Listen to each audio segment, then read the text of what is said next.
Dear students, welcome you once again to my class, online class. দেখো আজকে আমরা একটা খুব গুরুত্বপূর্ণ বিষয় নিয়ে আলোচনা করতে চলেছি। সেটা হচ্ছে how to write an advertisement. বিজ্ঞাপন কিভাবে লিখতে হয়। দেখো আজকে আমরা এই বিজ্ঞাপন লেখার যে পদ্ধতি সেটা আগে তোমাদের বলবো।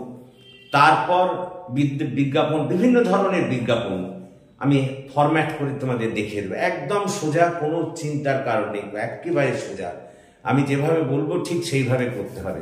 দেখো আমি কি বলি, প্রথমে বিজ্ঞাপন লেখার কতগুলো নিয়ম আছে। দেখো আজকাল তো বিজ্ঞাপনের যুগ, সব জিনিসেরই বিজ্ঞাপন দিতে হয়, তাছাড়া জানো তো সেগুলো চলে না।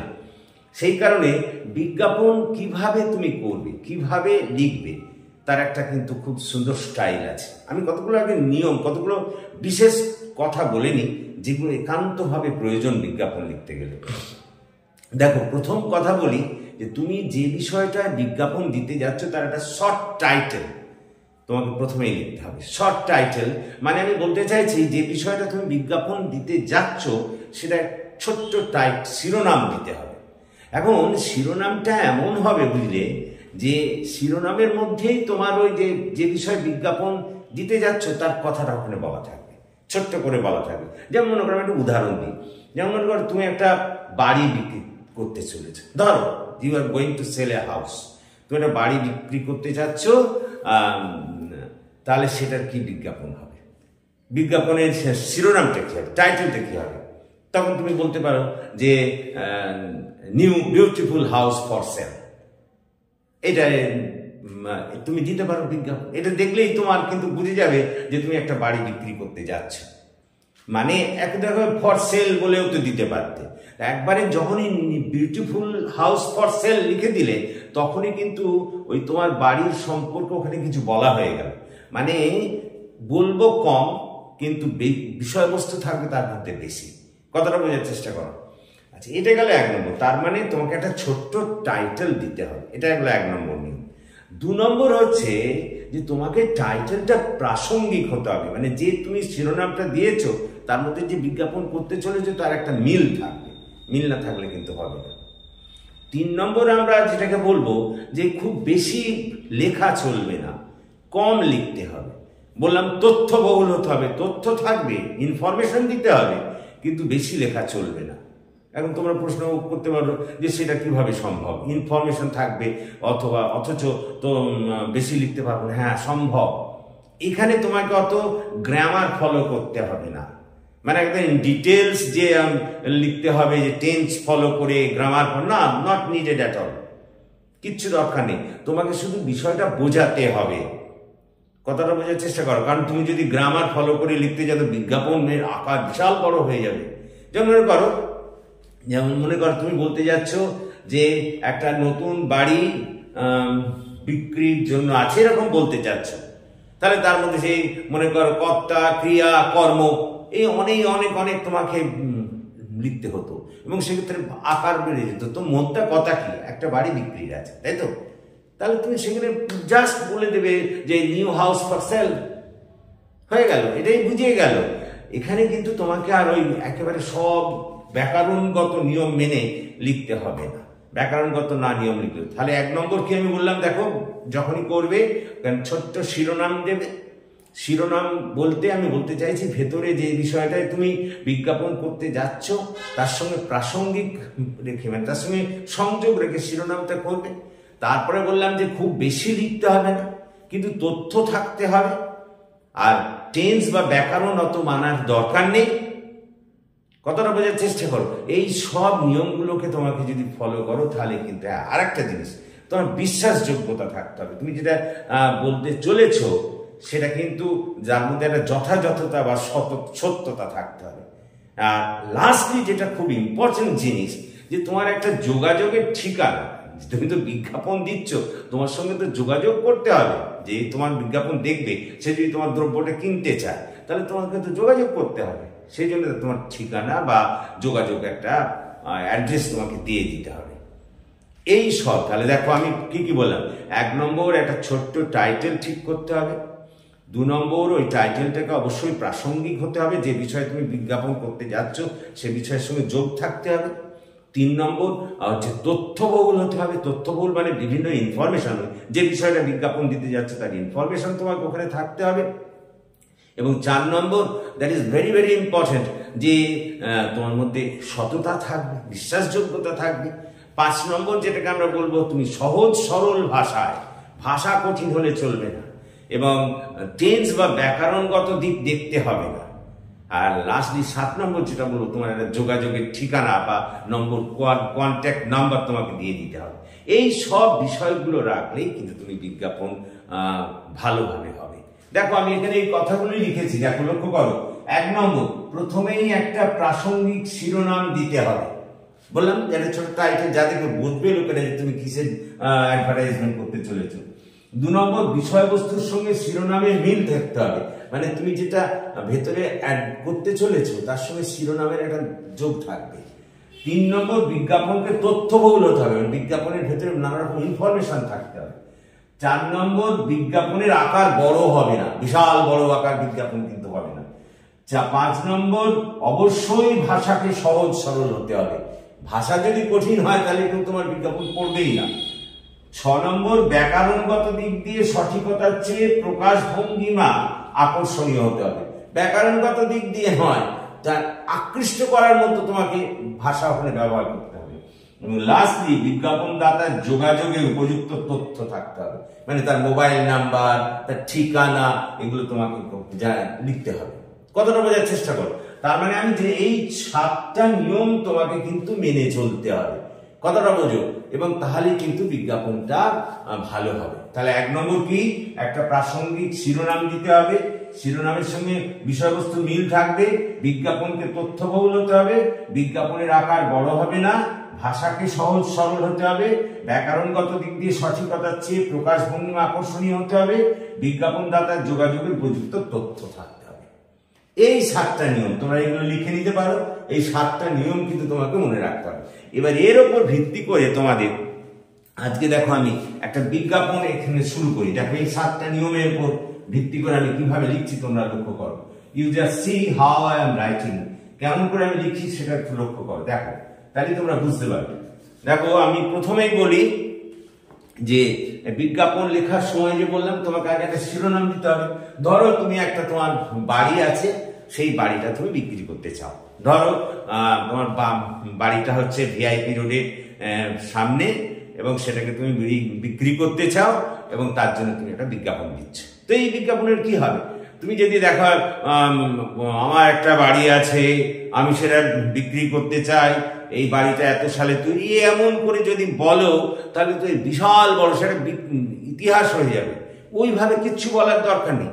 তাহলে তুমি একটা তোমার নতুন বাড়ি তৈরি করেছো, সেটা বিক্রি করতে চাও, তাহলে দেখো শিরোনামটা কি হবে, সেখানে শিরোনামটা খুব সহজেই তুমি লিখতে পারবে যে দেখো a new house, new beautiful house for sell.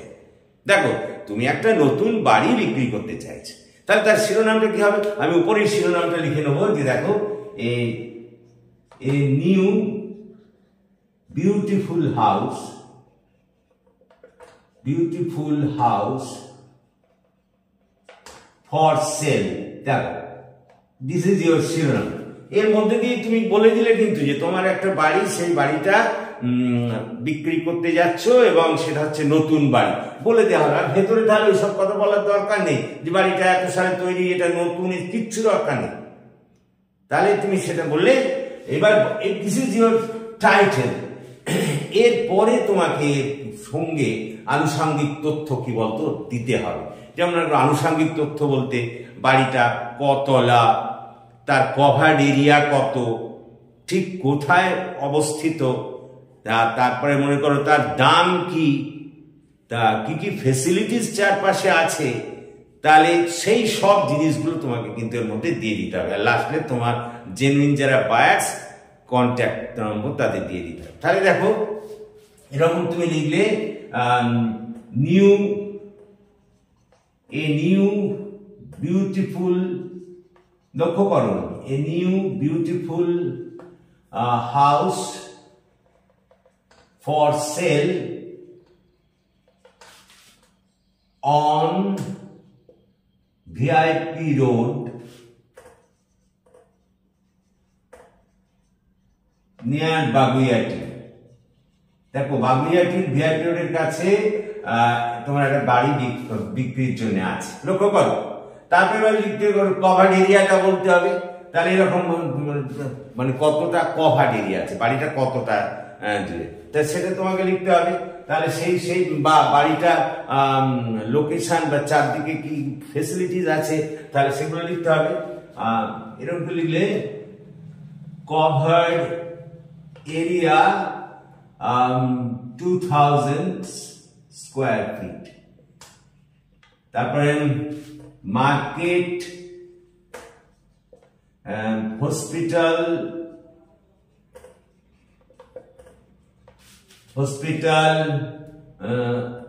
R nearby. লক্ষ্য করো, নিয়ার মানে তুমি কাছাকাছি মার্কেট, হসপিটাল এই সমস্ত জিনিস আছে। তারপর মনে করো হয়তো জল জমে না বলতে চাও, no water logging. No water logging, logging মানে জল জমে না, logging in rainy season. In rainy season, দেখো এটা তুমি বলে দিলে, no water logging in rainy season. কথাটা বোঝার চেষ্টা করো। অল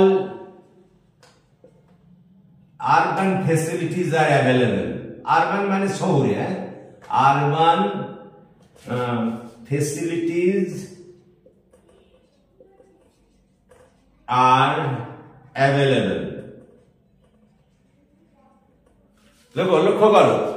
তারপরে মানে একটা দাম দিয়ে দিলে, তুমি দাম হয়তো বাড়িটার দামও বলে দিতে চাইছো যে কত, তাহলে তুমি লিখে দিলে ভ্যালু, কস্ট ভ্যালু লিখলে, কস্টিং ভ্যালু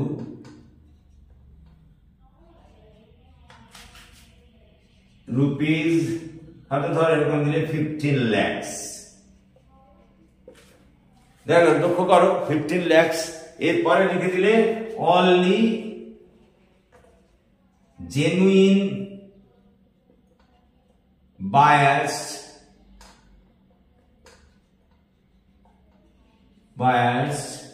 contact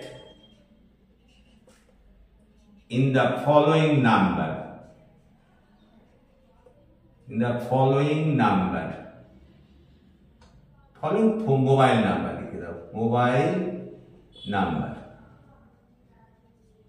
লক্ষ্য করো, বলে তুমি এখানে একটা মোবাইল নাম্বার দিয়ে দিলে 98310562, এরকম একটা দিয়ে দিলে।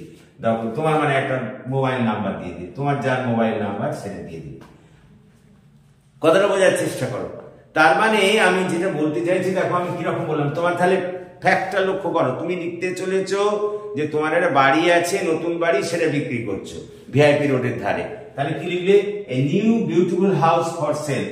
এ new beautiful house for sale on VIP road near Baguiati, covered area 2000 square feet, market, hospital are nearby, no water logging in rainy season, all urban facilities are available, costing value rupees 15 lakhs, only genuine buyers contact in the following mobile number দিয়ে দিবে।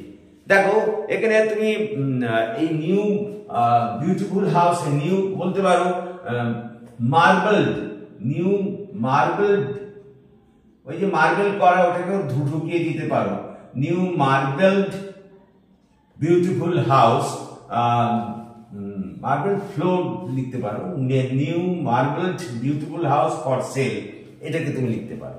বা ধরো তুমি এটা এরকম বলতে চাইছো যে তুমি একটা গাড়ি বিক্রি করবে, তাহলে তুমি সেরকম দেখো একে শুধু বাড়ির জায়গায় গাড়ি করে দিলেই তো হলো। তাহলে দেখো বলবে যে এ নিউ কার, এখানে উপরে দেবে নিউ কার ফর সেল, তারপরে এখানে লিখলে a new car for sale বলে তোমার অ্যাড্রেসটা দিয়ে দেবে, অ্যাট বাগুইয়াটি। তারপর বলবে যে গাড়িটার ওই কন্ডিশনটা বলে দেবে, টোটালি নিউ কন্ডিশন।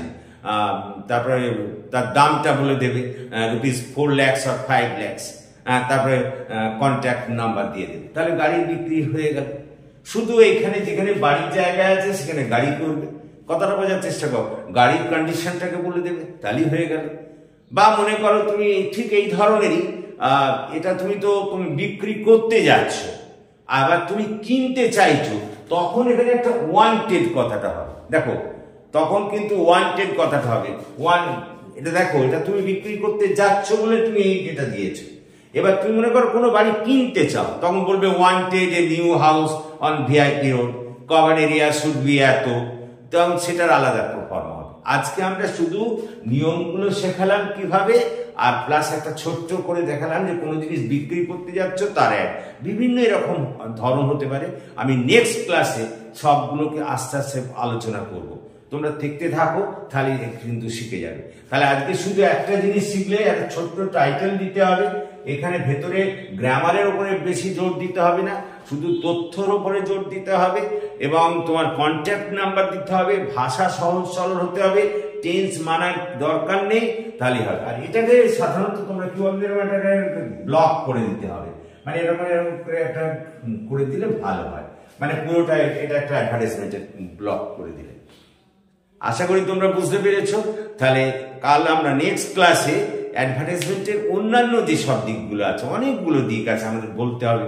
যেমন মনে করো এরকম হতে পারে যে তুমি একটা বেকারি খুলতে চলেছো, সেইভাবে তার একটা অ্যাডভার্টাইজমেন্ট করো, বা তুমি হয়তো ফুড সার্ভিস, তুমি ডোর টু ডোর, ওই আজকাল হয়েছে না যে তোমাদের খাবার সরবরাহ করার যে গুলো ব্যাপার হয়েছে, হোম সার্ভিস যাকে তোমরা বলো, সেরকম তুমি খুলতে চলেছো, সেই ব্যাপারে সমস্ত কিছু ঠিক এইভাবে হবে, একদম প্যাটার্ন অনুযায়ী হবে।